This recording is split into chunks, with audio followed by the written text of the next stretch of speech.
The dust tasted like copper, and despair when Katherine Pierce collapsed to her knees in the freshly tilled soil, her calloused hands trembling as she pulled another weed from the earth that did not belong to her.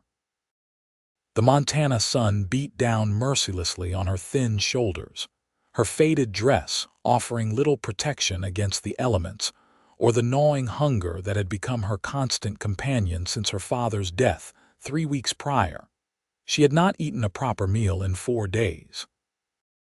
The small farmhouse her father had rented stood empty now, the landlord having already claimed what little they owned for unpaid debts.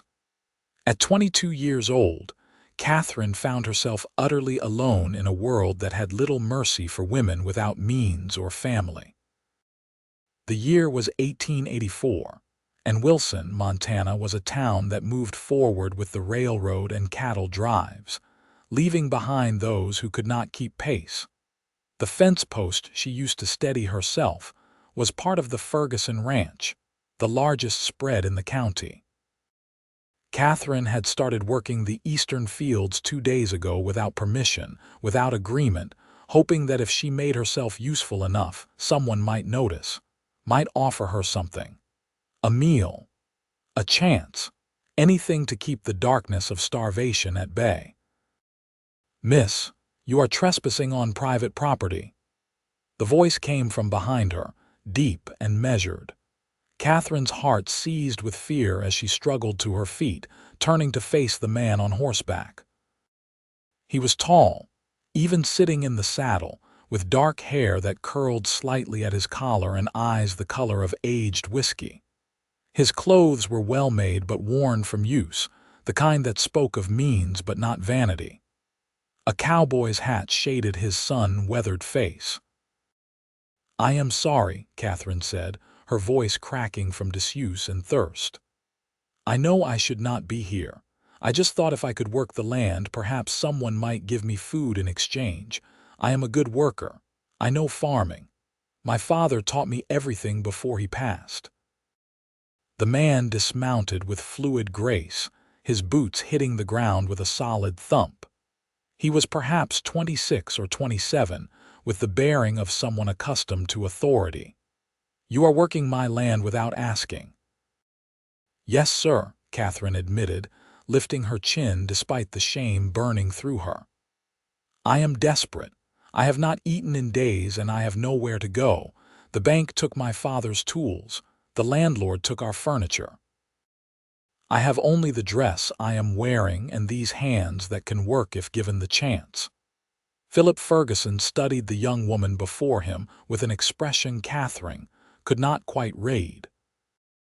He had inherited this ranch from his father 2 years ago and had worked hard to expand it, to make it profitable in the harsh Montana climate. He employed 12 men, ran 300 head of cattle, and prided himself on being fair but firm. But this situation was unlike anything he had encountered. "What is your name?" he asked. "Katherine Pierce." "My father was John Pierce. He worked at the sawmill until the accident." Philip nodded slowly. He had heard about the sawmill accident. A man crushed when a chain broke and sent logs rolling. A tragedy, but common enough in this unforgiving territory. "How old are you, Miss Pierce?" 22, sir." "And you have no family? No one who could take you in?" Katherine shook her head, fighting the burning behind her eyes. She would not cry in front of this man, this stranger who held her immediate future in his hands. "My mother died when I was young. My father never remarried. We have no close relations in Montana. I am alone."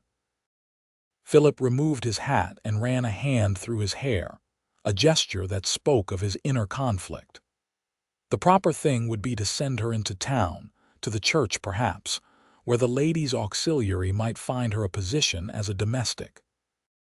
But looking at her thin frame and hollow eyes, he suspected she might not survive the 5-mile walk back to Wilson. "When did you last eat?" he asked quietly. 4 days ago. A piece of bread one of the merchants was throwing out." The muscle in Philip's jaw tightened. He reached into his saddlebag and pulled out a cloth bundle, unwrapping it to reveal thick slices of ham between fresh bread and a canteen of water.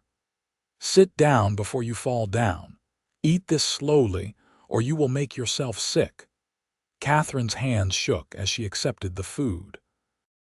She wanted to devour it, to tear into it like a starving animal, but his warning and her own pride made her take small, measured bites.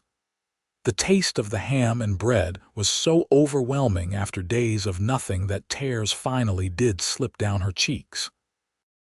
Philip turned away to give her a moment of privacy, pretending to check his horse's saddle while the young woman ate. He was a practical man, raised by a practical father who had taught him that a ranch needed workers, and that fair treatment yielded better results than harshness. But he was also a man with a reputation to maintain. Having an unmarried woman on his property without proper chaperonage would cause talk in town. "Miss Pierce," he said when he heard her finish eating, "I cannot in good conscience send you away to starve. But I also cannot have you simply working my land without some formal arrangement." Catherine wiped her eyes and stood on shaking legs. "I will do anything. I can cook, clean, work the fields, tend animals. I learn quickly and I work hard." "I do not doubt that," Philip said, turning back to face her. "I have a bunkhouse where my ranch hands stay, but that would be inappropriate. My main house has extra rooms. My housekeeper, Mrs. Chen, is getting on in years and could use help with the heavier work. Would you be willing to work as her assistant in exchange for room, board, and a small wage?" The relief that flooded through Catherine was so intense she nearly collapsed again. "Yes, yes, absolutely. Thank you, sir. You will not regret this." Philip studied her for a long moment. "There will be rules. You will stay in the house. You will not go near the bunkhouse without Mrs. Chen or myself present. You will attend church on Sundays, and you will save your wages to eventually establish yourself independently. I am offering you a chance to get back on your feet, Miss Pierce, not a permanent solution." "I understand," Catherine said quickly. "I am grateful beyond words. Come then. My horse can carry us both back to the house. You look ready to collapse." The ride back to the main house took 20 minutes across rolling grassland dotted with cattle. Catherine tried not to think about how close she was pressed against Philip Ferguson's back, how she could feel the solid warmth of him through his shirt. She focused instead on the landscape, the big sky country that Montana was famous for, the mountains rising purple in the distance. The Ferguson ranch house was larger than she had expected, a 2-story structure built from local timber with a wide porch that wrapped around 3 sides. Smoke curled from the chimney, promising warmth and life within.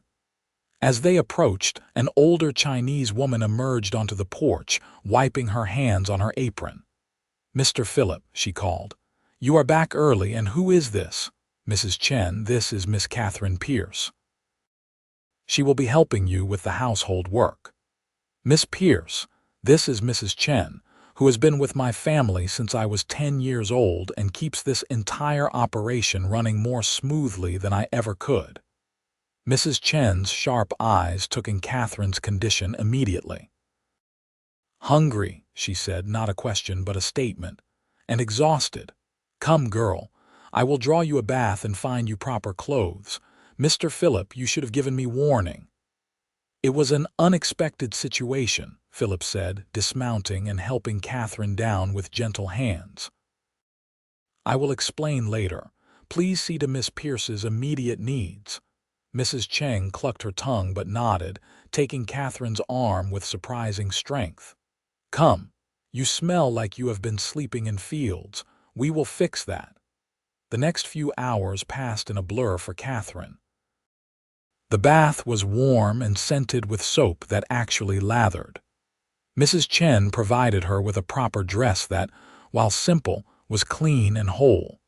She was fed again, this time a bowl of hearty stew that Mrs. Chen insisted she eat slowly.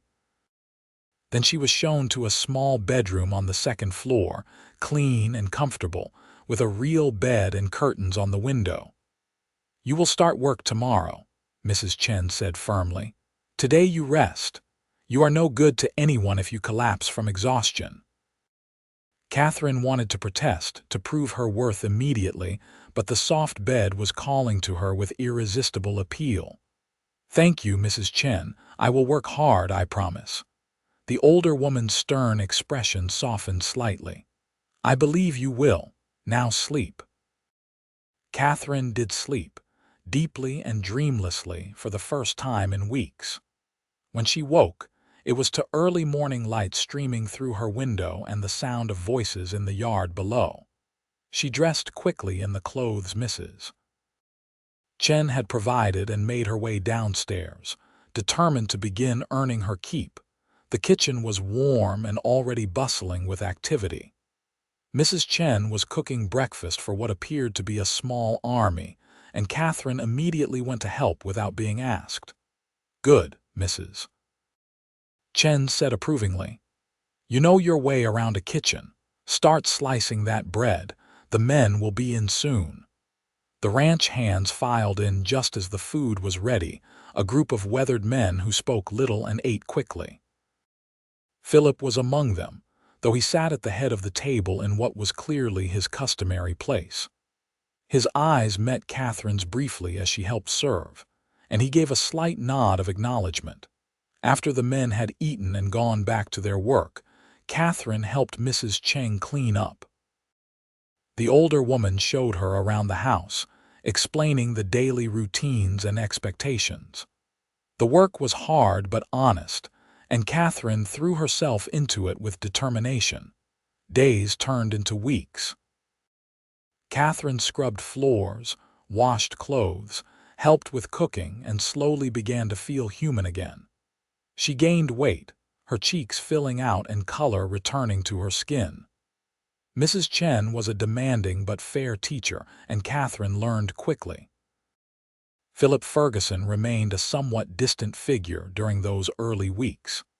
He was unfailingly polite when their paths crossed, but maintained a certain formality that Katherine understood was appropriate given their positions. Yet sometimes she would catch him watching her with an expression she could not quite decipher. One evening, about 6 weeks after Katherine's arrival, Philip called her into his study. The room was lined with books and smelled of leather and pipe tobacco. He gestured for her to sit in the chair across from his desk. "Miss Pierce, I wanted to check how you are settling in. Is the work satisfactory? Is Mrs. Chen treating you fairly?" "Yes, sir," Katherine said earnestly. "Mrs. Chen has been wonderful, and I am grateful for the opportunity you have given me. I hope my work has been acceptable." "More than acceptable," Philip said, leaning back in his chair.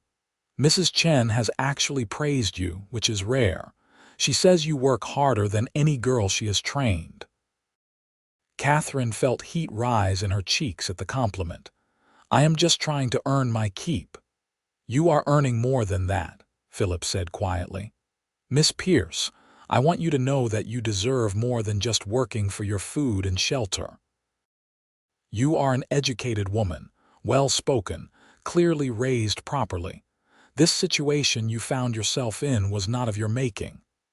"Bad luck can happen to anyone," Katherine said, looking down at her hands.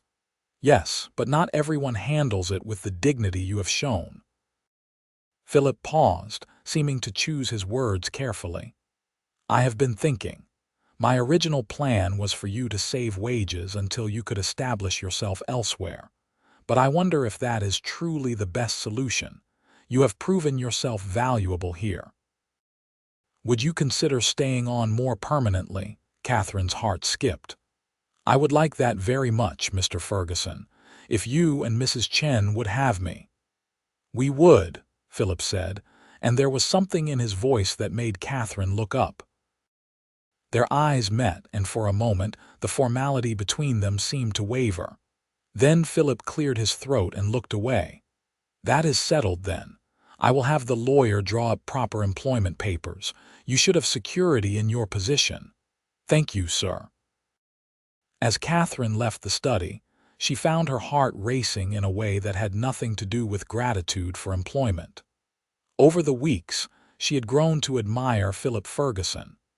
He was a fair employer, kind to his men, respectful to everyone regardless of station.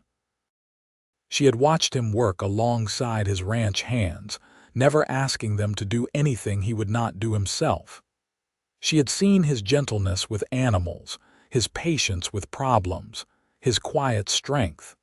And if she was being honest with herself, she found him handsome. The way his eyes crinkled when he smiled, the strength in his hands, the sound of his voice when he spoke softly. But Katherine firmly pushed such thoughts away. She was an employee, he was her employer. To think otherwise was foolish and dangerous. But feelings, Katherine was learning, did not always follow logic. The Montana summer gave way to autumn, painting the landscape in golds and russets.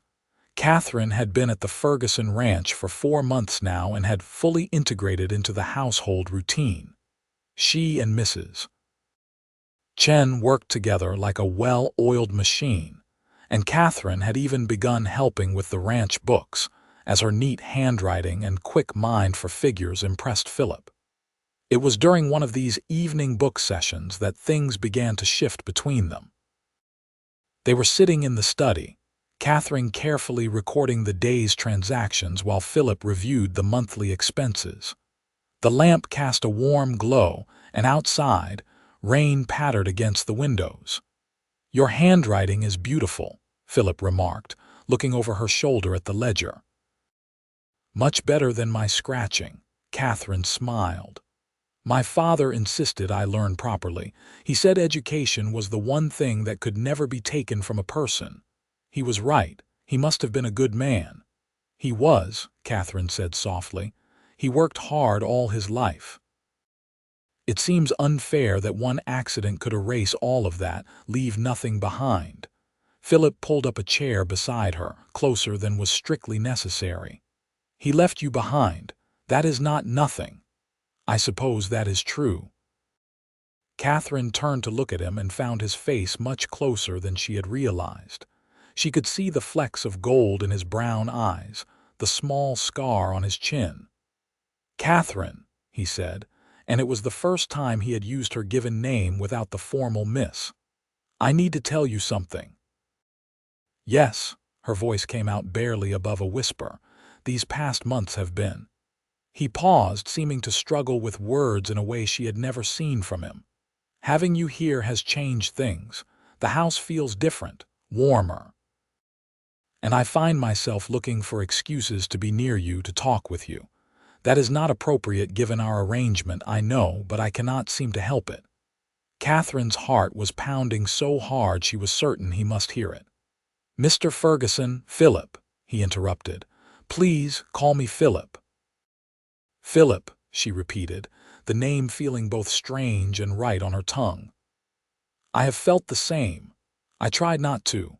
I know my position here and I do not want to jeopardize it, but I cannot help how I feel when you are near." Philip reached out and gently tucked a strand of hair behind her ear, his fingers lingering against her cheek. "This is complicated. People in town already talk about you being here. If we were to pursue this, to see where these feelings lead, there would be judgment."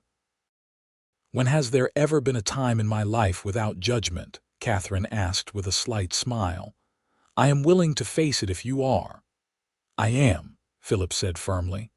"I want to court you properly, Katherine, with Mrs. Chen as chaperone, with everything done correctly. I want to take you to church socials and introduce you properly to the town. I want to see if what I feel might grow into something more." "I would like that," Katherine said, her voice trembling with emotion. Philip leaned forward slowly, giving her time to pull away if she wished. When she did not move, he pressed a gentle kiss to her forehead. "Then we will do this right. Starting tomorrow, things change between us." And they did change. Philip began courting Catherine with old-fashioned formality that won over even Mrs. Chen's initial concerns. He brought her flowers from the meadow. He took her riding with Mrs. Chen trailing behind on a gentle mare, showing her the full extent of his land. He taught her to identify the different birds that nested in the cottonwood trees along the creek. The ranch hands noticed the change and treated Catherine with new respect, clearly understanding that she was more than just the housekeeper's assistant now. In town, when Philip drove her to church on Sundays, heads turned and tongues wagged. But Philip kept his hand at the small of her back, his head high, making it clear that he was serious about his intentions. Not everyone was pleased. There were women in Wilson who had set their caps for the eligible and prosperous Philip Ferguson. There were those who whispered that Catherine was a fortune hunter, that she had trapped him somehow. But Catherine had lived through worse than gossip, and she held her head high. It was Mrs. Chen who surprised Catherine most.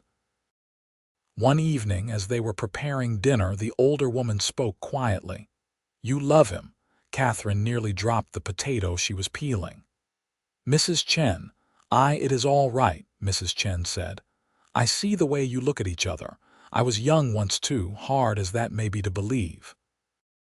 And I have known Mr. Philip since he was a boy. He is a good man. He deserves happiness." "As do you," Mrs. Cheng continued, her hands never pausing in their work. "I was worried at first, worried he was being impulsive or that you were being opportunistic, but I see. You care for each other truly. That is rare and precious." "I do love him," Catherine admitted the first time she had said it aloud. "I did not mean to, I fought against it, but he is everything I never dared hope to find."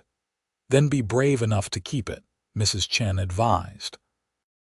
"Love does not come often in this hard world. When it does, you must hold tight."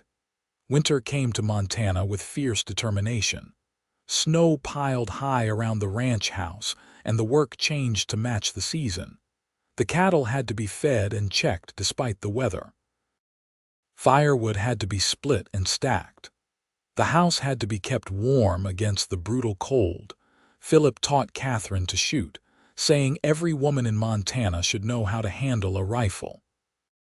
They practiced behind the barn, his arms around her as he showed her how to sight down the barrel, his breath warm against her ear. When she hit her first target, a glass bottle set on a fence post, he spun her around in a joyful embrace that left them both laughing and breathless. On Christmas Eve, Philip gave Catherine a gift wrapped in brown paper. Inside was a beautiful shawl, deep blue wool with delicate embroidery along the edges. "It was my mother's," he said quietly. "She died when I was 15. I want you to have it." Catherine held the shawl with trembling hands, understanding the significance of the gift. "Philip, this is too precious. I cannot." "You can," he insisted. "You should. Mother would have liked you. She always said that strength and kindness together were the marks of true character. You have both." Catherine draped the shawl around her shoulders, feeling the softness of the wool and the weight of his trust. "Thank you. I will treasure it always." They were alone in the parlor, Mrs. Chen having discreetly retired for the evening. The fire crackled in the hearth, casting dancing shadows on the walls. Philip took Catherine's hands in his expression serious. "Catherine, we have been courting for 4 months now. I know that is not long by some standards, but out here, we learn to trust our instincts. We cannot afford to waste time on uncertainty." Catherine's breath caught. "What are you saying?" "I am saying that I love you," Philip said, his voice steady and sure. "I love your strength, your courage, your kindness. I love the way you sing while you work and the way you laugh at my terrible jokes. I love how you have made this house a home. I want to spend my life with you if you will have me." He dropped to one knee, still holding her hands. "Katherine Pierce, will you marry me?" The tears that spilled down Catherine's cheeks were joyful ones. "Yes," she whispered. Yes, Philip, I will marry you. I love you too, more than I can put into words. Philip stood and pulled her into his arms, kissing her properly for the first time. It was gentle and passionate all at once, a promise and a celebration. When they finally parted, both were smiling. I do not have a ring yet, Philip admitted. I will take you to town after the new year, let you pick one out properly. I do not need a ring to know this is real, Katherine said, touching his face gently. But I will enjoy picking one out with you. Mrs. Chen appeared in the doorway then, her timing suspiciously perfect. So there will be a wedding. Yes, Philip said, his arm around Katherine's waist. As soon as it can be arranged. Good, Mrs. Chen said with satisfaction. This house needs children. It has been too quiet for too long. The announcement of their engagement caused exactly the stir Philip had predicted. The tongues in Wilson wagged furiously. Some were genuinely happy for the couple. Others were convinced Katherine had somehow tricked Philip into the proposal. But Philip and Katherine faced it all together, and that made all the difference. They were married in late February on a cold but clear day. The little church in Wilson was filled with ranch hands, townspeople, and a few genuine friends who had come to care for Katherine. She wore a simple white dress that Mrs. Chen had helped her make, and she carried wildflowers that Philip had somehow managed to find despite the snow. When Philip lifted her veil and kissed her as his wife, Katherine felt a happiness so complete it almost frightened her. How had she gone from starving and desperate to this? How had such darkness led to such light? The wedding celebration at the ranch was modest but joyful. The ranch hands had decorated the barn, and there was food, music, and dancing. Katherine danced with Philip, with the ranch hands who had become friends, and even with Mrs. Chen, who smiled more that evening than Katherine had ever seen. As the evening wound down and guests began to depart, Philip took Katherine's hand and led her up to the master bedroom, which was now their shared room. He had spent the last week moving her things in, making space for her belongings alongside his. "Are you happy?" he asked, closing the door behind them. Deliriously, Katherine said, wrapping her arms around his neck. "I keep thinking I might wake up and find this was all a dream." "It is real," Philip assured her, kissing her softly. "You are my wife. This is our life. And I intend to spend every day making sure you never regret saying yes." Their wedding night was tender and passionate, a discovery of each other that left them both breathless and amazed. Afterward, lying in Philip's arms with the Montana stars visible through the window, Katherine reflected on the strange path that had brought her here. "What are you thinking about?" Philip asked, his fingers trailing gentle patterns on her shoulder. "About that day you found me in your field," Katherine said. "I was so desperate, so certain that I was going to die alone and forgotten, and then you appeared and everything changed." "You changed my life too," Philip said seriously. "I was so focused on the ranch, on building something successful, that I had forgotten to build a life. You reminded me what really matters." Spring came with a rush of new life. The snow melted, revealing the brown grass that would soon turn green. Calves were born, wobbly-legged and curious. The creek swelled with runoff from the mountains, and Katherine discovered she was pregnant. She told Philip one evening as they sat on the porch watching the sunset. He was silent for a long moment, and Katherine felt a flutter of anxiety. They had not discussed children yet, though Mrs. Chen's comment at their engagement had implied expectations. Then Philip turned to her with wonder written all over his face. "Truly, we are going to have a child." "Yes," Katherine confirmed, relaxing at his obvious joy. "The doctor in town confirmed it today when I went with Mrs. Chen." Philip pulled her into his arms, holding her as if she were made of glass. "You have given me so much already, and now this. I am the most fortunate man alive." "We are both fortunate," Katherine corrected, nestling against him. We found each other when we both needed it most. The pregnancy progressed smoothly through the summer. Katherine continued to help around the house despite Mrs. Chen's insistence that she rest more. Philip became almost comically protective, insisting she avoid anything even remotely strenuous. "I am pregnant, not fragile," Katherine protested one day when he tried to prevent her from hanging laundry. "I know," Philip said, looking slightly embarrassed, "but you are carrying something more precious than all the cattle in Montana. Indulge me my worry." Katherine softened and kissed his cheek. "I will indulge you, but you must trust that I know my own limits." Their son was born in October, when the aspens were turning gold and the first frost had touched the grass. The labor was long and difficult, and Philip paced the hallway outside their bedroom like a caged animal while Mrs. Chen and the doctor from town attended to Katherine. When he finally heard the baby's cry, Philip nearly broke down the door. He found Katherine exhausted but smiling, holding a small bundle wrapped in blankets. "A son," she said softly. "We have a son, Philip." Philip approached slowly, as if in a dream. When he looked down at the tiny face, red and wrinkled and absolutely perfect, he felt something shift in his chest. This was his child, his son, the product of his love for this remarkable woman. "What should we name him?" Katherine asked. They had discussed names but had not settled on anything definite. Now, looking at his son, Philip thought of his own father, the man who had built this ranch from nothing and taught him everything about integrity and hard work. "James," he said. "After my father, James Pierce Ferguson." "James," Katherine repeated, testing the name. "Yes, that is perfect." Baby James was a healthy, loud child who kept them both up at night and exhausted during the day. But neither Katherine nor Philip would have changed a thing. They took turns walking him when he fussed. They marveled at his tiny fingers and toes. They argued playfully about who he looked like more. Mrs. Chen doted on the baby with surprising tenderness, and the ranch hands were careful to keep the noise down near the house during naps. The whole ranch seemed to revolve around the small life that had joined them.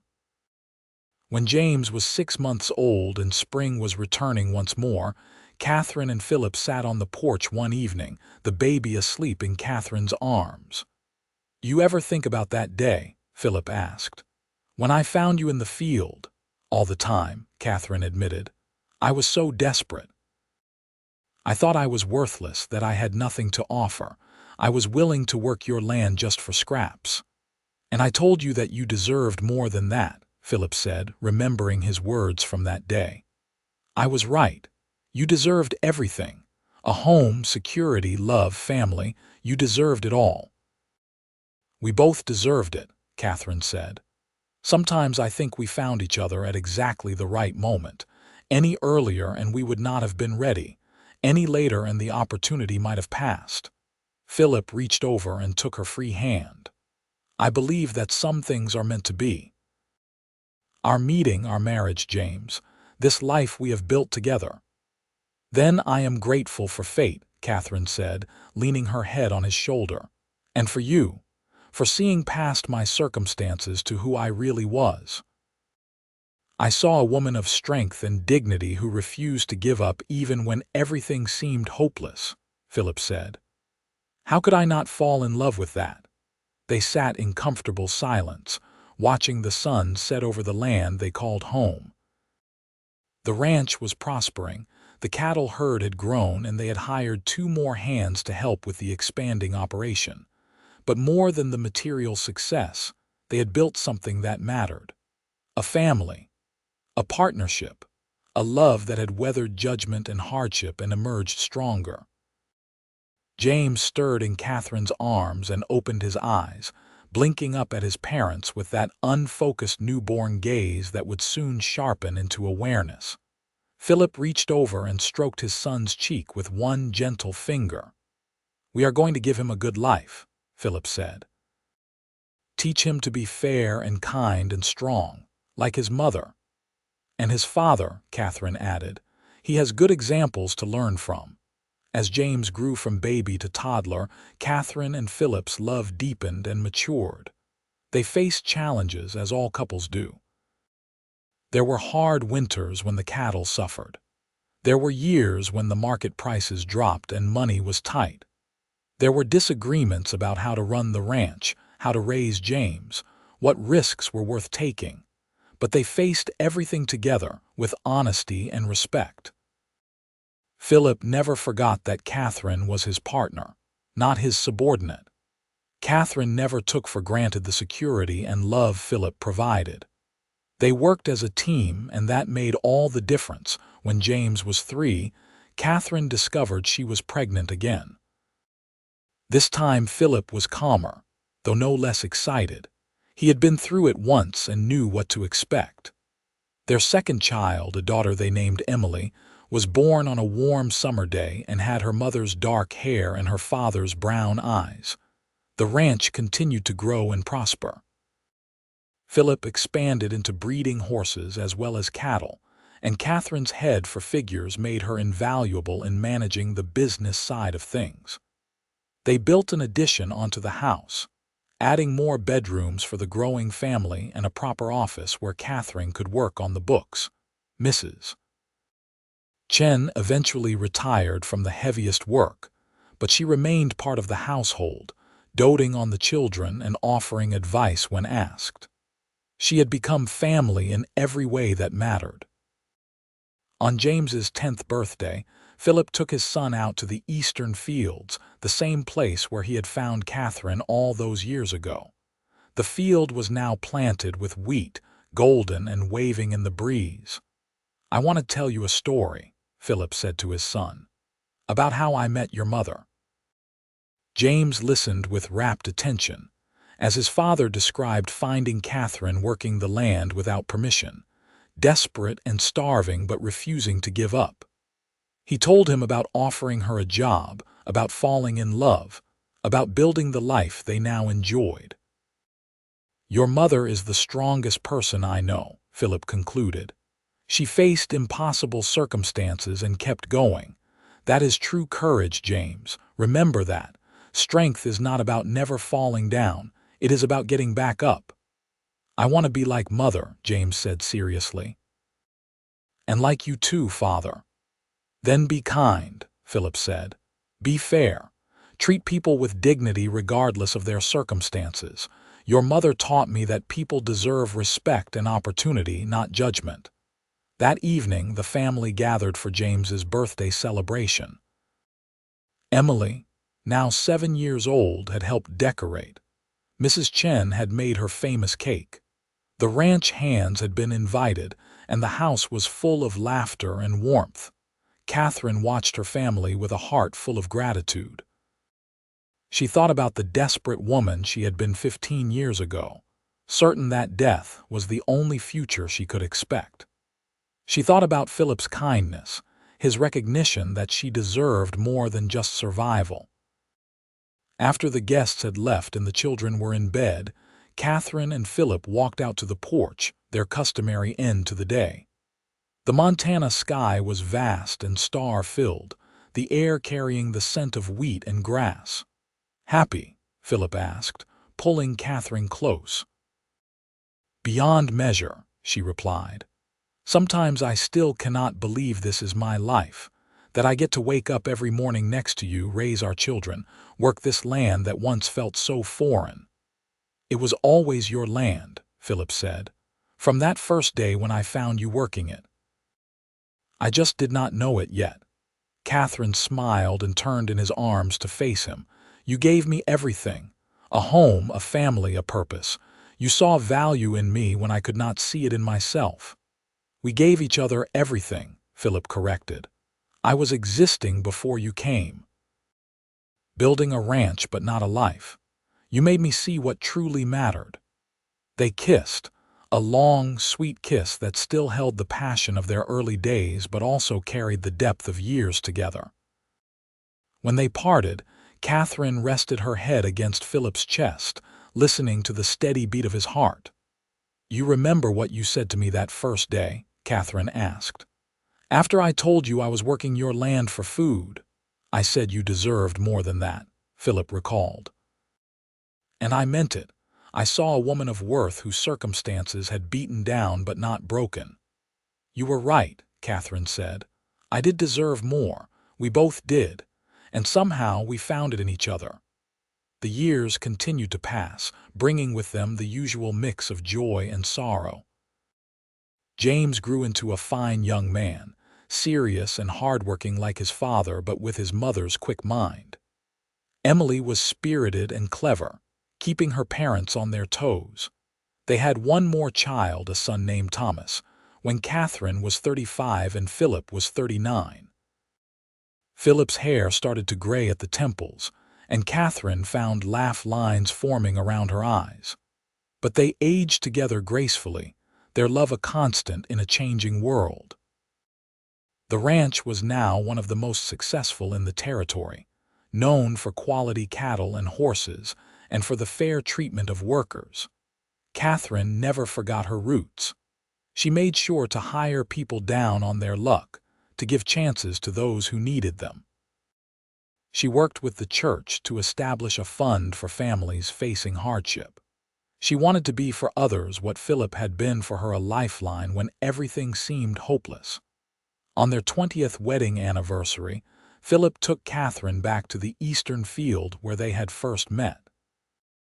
It was autumn again, the same season as that fateful day. The wheat had been harvested and the field lay brown and peaceful under the wide sky.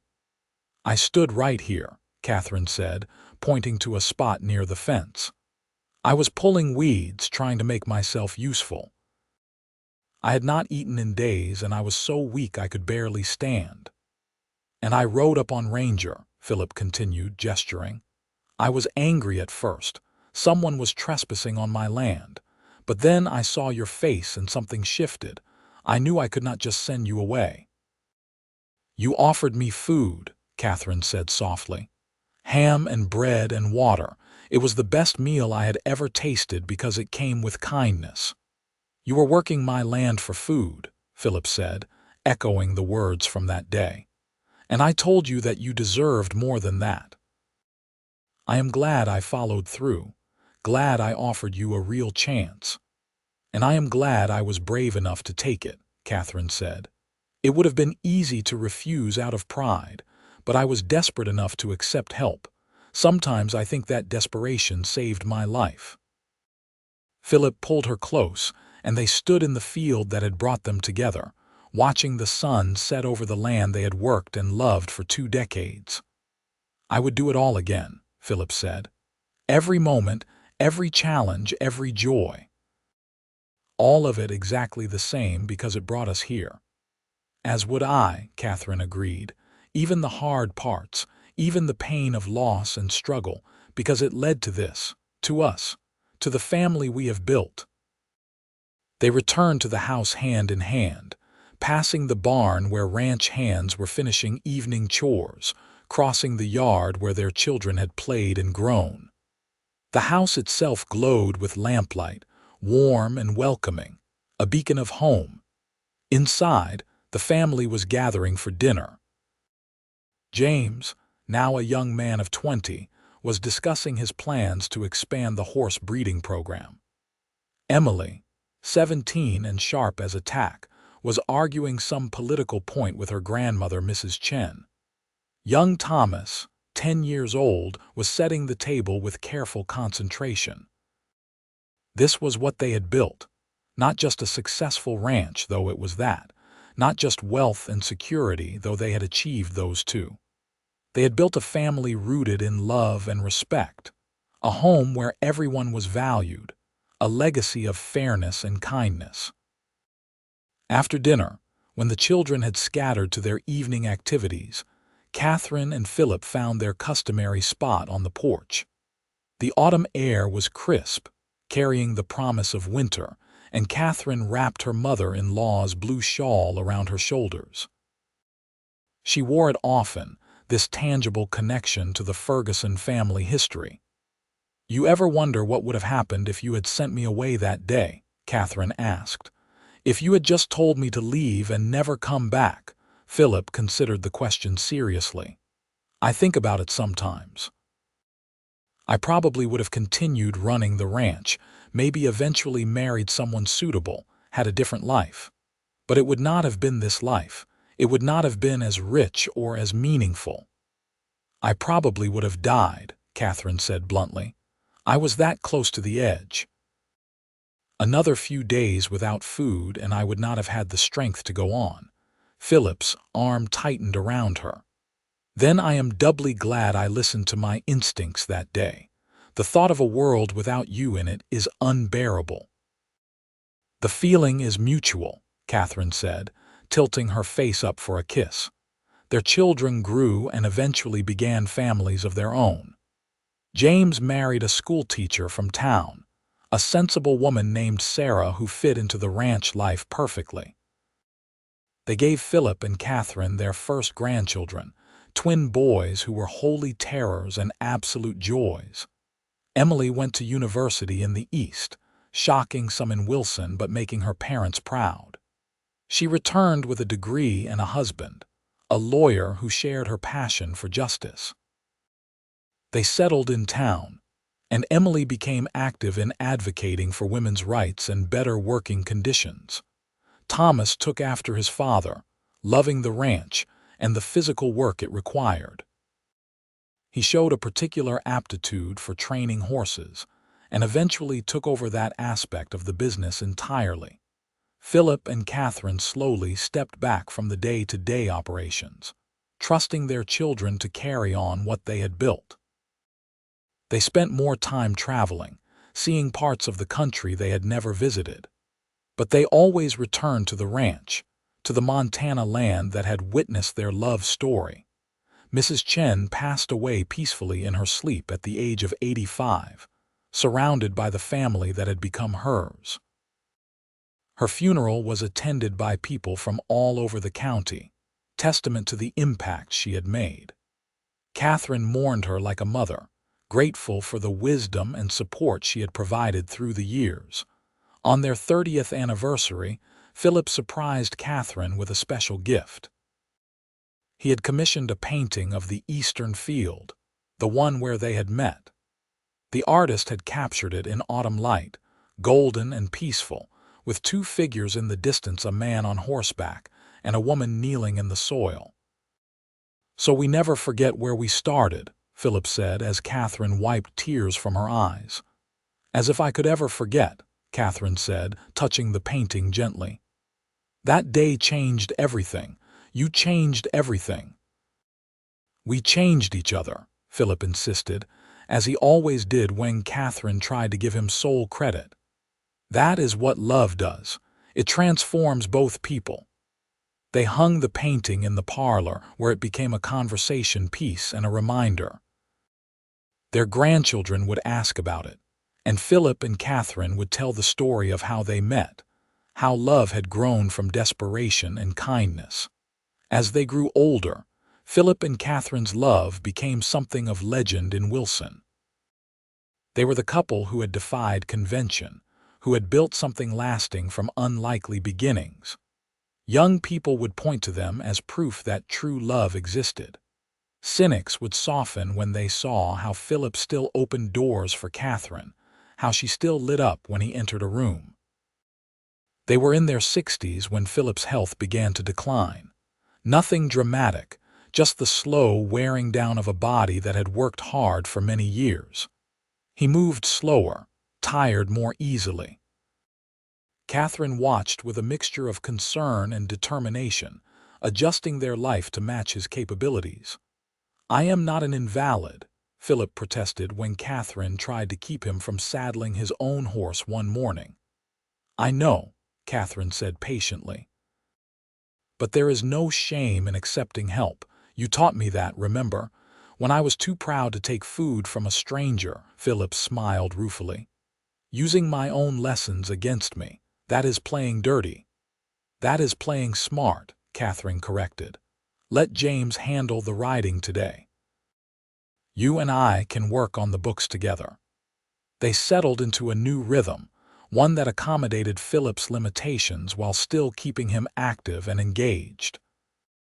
Katherine knew how much the ranch meant to him, and made sure he remained involved in decisions even as their children took on more responsibility. One evening in late summer, they sat on the porch as the sun set in spectacular fashion, painting the sky in shades of orange and pink and purple. Philip had been quieter than usual, and Katherine suspected he was in some pain, though he would not admit it. "I have been thinking," Philip said finally, "about legacies, about what we leave behind." "That is a morbid topic," Katherine said, though she knew it was a conversation they needed to have. "Perhaps, but an important one," Philip said. "I want you to know that this life, this love, has exceeded every dream I ever had. You exceeded them. I found you working my land for food, desperate and half-starved, and you became everything. My wife, my partner, the mother of my children, the love of my life." "Philip," Katherine said, her voice tight with emotion. "Let me finish," he said gently. "I need you to know that every decision I made regarding you was the right one. Offering you a job, courting you, marrying you. Every single day we have had together has been a gift. If I had not stopped that day, if I had just ridden past you, my life would have been so much poorer." "As would mine," Katherine said, gripping his hand tightly. "You gave me a life when I had none. You saw worth in me when I felt worthless. You loved me when I did not think I was lovable." "That was easy," Philip said with a smile. "You were always worthy of love. You just needed someone to recognize it." They sat in silence for a while, hands clasped, watching the day fade into night. Katherine thought about all the years they had shared, all the moments both momentous and mundane that had woven together to create their life. She thought about the children they had raised, the grandchildren who carried their legacy forward. She thought about the ranch that had grown from Philip's inheritance into a true family enterprise. But mostly she thought about the man beside her, the one who had changed her life with a simple act of kindness, who had seen a desperate woman and offered her dignity instead of charity, who had loved her faithfully through triumph and trial. "I am not ready to lose you," Katherine said quietly. "I am not planning to go anywhere soon," Philip assured her. "But when that time comes, you will be all right. You are the strongest person I know. You will grieve, and that is proper and right. But then you will continue. You will live and love and make sure our family stays strong. That is who you are." "Only because you taught me how," Katherine said. "No," Philip disagreed. "You already knew how. You just needed the opportunity to show it." Philip lived for 3 more years. Years filled with grandchildren's laughter and quiet evenings, and the deep satisfaction of a life well lived. When he finally passed, it was peacefully in his sleep, Katherine beside him as she had been for 33 years of marriage. The funeral was massive. People came from all over Montana to pay respects to a man who had been fair, honest, and kind. Katherine stood straight and dry-eyed through the service, supported by her children and grandchildren. She mourned, deeply and truly, but she did not break. After the burial, after the visitors had left and the house had grown quiet, Katherine walked out to the eastern field one last time. The wheat was growing tall, green stalks reaching toward the sky. She stood in the spot where Philip had found her all those years ago and let herself feel the full weight of her loss. She had been 22 and desperate when she first stood here. Now she was 55 and had lived a life richer than she had ever imagined possible. She had been loved deeply. She had raised fine children. She had been a partner in building something that would last. "You were right," she said aloud to the wind and the sky and the memory of the man she loved. "I deserved more than just working for food. I deserved everything, and you gave it to me. Thank you, Philip. For seeing me, for loving me, for giving me a life." Katherine did not remarry. She had no interest in it, though there were offers. She had loved deeply once, and that was enough. Instead, she threw herself into the ranch and her family. She became the matriarch, wise and strong, guiding without controlling. She lived to see her grandchildren grown and married. She held great-grandchildren in her arms. She watched the ranch continue to prosper under the stewardship of James and Thomas. She saw Emily's legal work help improve conditions for workers throughout the territory.